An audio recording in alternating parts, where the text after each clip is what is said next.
নানা জল্পনা কল্পনার মাঝে ডাকসু নির্বাচন স্থগিত করে হাইকোর্টের দেয়া আদেশ স্থগিত হলো চেম্বার আদালতে।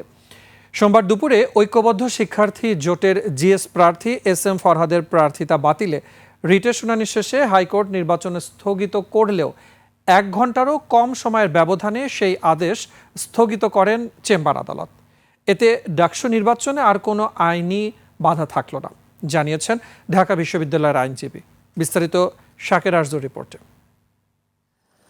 লিলি বিউটি সোপ, যার অ্যান্টি এজিং গুণ তারুণ্য ধরে রেখে ত্বকে করে উজ্জ্বল, তারুণ্যময় উজ্জ্বল ত্বকের জন্য। রিমার্ক।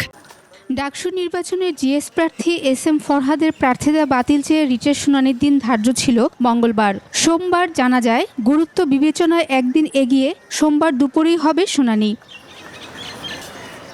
বেলা 2:30টার দিকে শুরু হয় শুনানি। রিটকারীর আইনজীবী বলেন, নিষিদ্ধ সংগঠন ছাত্রলীগের সাথে সম্পৃক্ততা থাকায় কয়েকজনের প্রার্থিতা বাতিল করেছে ডাকসুর নির্বাচনী ট্রাইব্যুনাল।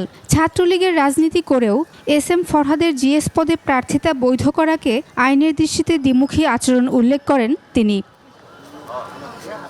পাল্টা জবাব দেন ঢাকা বিশ্ববিদ্যালয়ের আইনজীবী। তিনি বলেন, এস.এম. ফরহাদ ছাত্রলীগের রাজনীতির সাথে যুক্ত ছিলেন কিনা এটি অমীমাংসিত বিষয়।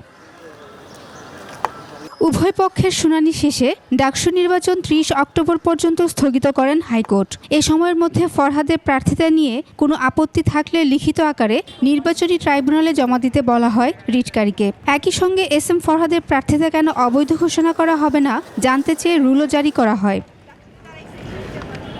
আধা ঘন্টার মধ্যে এই আদেশের বিরুদ্ধে চেম্বার আদালতে হাতে লিখে আবেদন করেন ঢাকা বিশ্ববিদ্যালয়ের আইনজীবী। গুরুত্ব বিবেচনায় হাইকোর্টের আদেশের কার্যকারিতা স্থগিত করে দেন চেম্বার আদালত।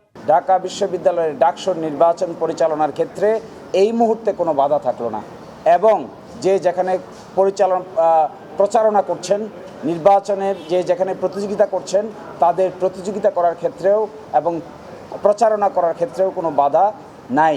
মঙ্গলবার এই বিষয়ে পূর্ণাঙ্গ শুনানি হবে সুপ্রিম কোর্টের চেম্বার আদালতে।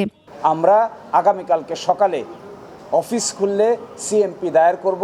আশা করি আগামীকালকেই গুরুত্বের বিচারে বাকিটা আদালতে শুনানি হবে।